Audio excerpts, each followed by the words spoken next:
चांदनी और परिंदे का दोस्त एक दफा का जिक्र है कि एक खूबसूरत गांव में एक बच्ची रहती थी जिसका नाम चांदनी था।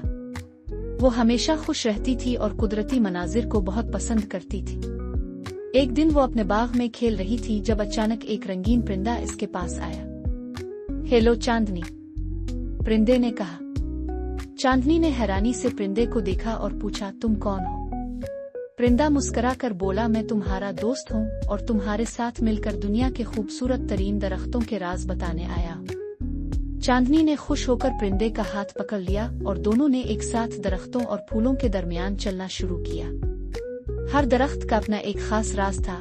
एक दरख्त में चमकदार फूल खुलते थे, दूसरे में जादुई फल होते थे और तीसरे दरख्त के नीचे एक झील का राज छुपा था। चांदनी ने परिंदे के साथ मिलकर उन तमाम राजों का पता चलाया और सीखा कि कुदरत के हर गोशे में मोहब्बत और दोस्ती की ताकत होती है। चांदनी और परिंदे ने इस दिन के बाद एक दूसरे का बेहतरीन दोस्त बन लिया और हमेशा साथ रहकर कुदरत के राजों को दरियाफ्त करने की कोशिश करते रहे। मालूमात, मोहब्बत, दोस्ती और कुदरत